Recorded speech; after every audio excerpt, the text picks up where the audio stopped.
Welcome back. Americans contribute nearly 8 billion hours of service every year. So what types of volunteering are best for your specific personality? Author and blogger Laura Wells McKnight joins us with the answer. And Laura, you're breaking this down with 3 common personality types that we've talked about before. Right, exactly. In terms of volunteering. We have the activator, the connector, and the investor. Right. And those are the personality types that we look at across all of the ways to do good. So whatever your personality type is going to dictate how you feel about the 10 ways to do good, whether that's giving or today we're talking about volunteering or serving or other things. What's really interesting this year is that, so that statistic you mentioned, you know, the 8 billion hours, that's 32.1 hours per person, but it's actually dependent on where you live.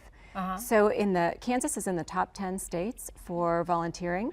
I believe that. When we moved here 5 years ago, I was amazed at how much volunteering people in the Kansas City Metro do and how many people show out to these amazing events. It's unlike any other city. It's remarkable. It is remarkable. So that's big news for 2017.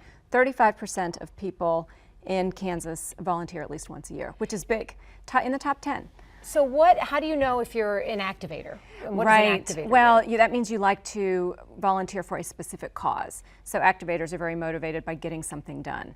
An activator might also be motivated by the health benefits of volunteering, which are just coming out, and even more studies are showing that the healthiest places to live in America are actually also those states where people have the highest levels of volunteering. Because it's good for your Because it's good for your blood pressure. There's actually scientific studies. If you're an investor, you might be looking at the bottom line, and we've talked about how the bottom line is so important to investors, so people might be looking at that return on investment of their time, the good they're doing for the charities. What is a connector, and what kinds of volunteer activities would a connector You're going to want to hang out with your friends. You're going to want to go to volunteer activities with your friends. So especially in states across America that have a high level of volunteering, Utah, for example, 46% of the residents of Utah volunteer at least once a year. So they're going to want to do those things together. So a lot of those people are connectors. So volunteering, it's a lot of new statistics and new numbers out showing the health benefits. So it ties directly into that social impact personality type that people have. Investors, as you said, are the nitty gritty. They like to get down to the business, bottom line, tax breaks, tax benefits, and it all is good in the end, but that's right. And in the end, your satisfaction with the ways you do good is going to be directly correlated to if your activities are matching your personality type.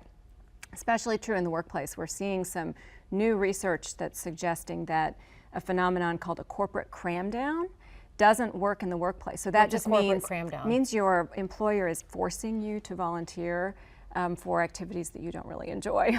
So we're seeing so much more research showing that employers really need to pay attention to the social impact personality types of their employees. Yeah, so a lot of that information is coming out.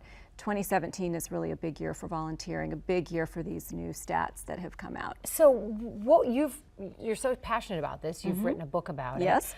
But what would an employer need to do, according to what you have in your book, Do Good, Feel Better? I mean, how would an employer break this down, like figure out what personality types he has in each employee and then there's actually a diagnostic tool called a social impact culture roadmap that allows a company to diagnose or discover is a better word, the social impact personality types of the employees, but rolled up into an aggregate culture type.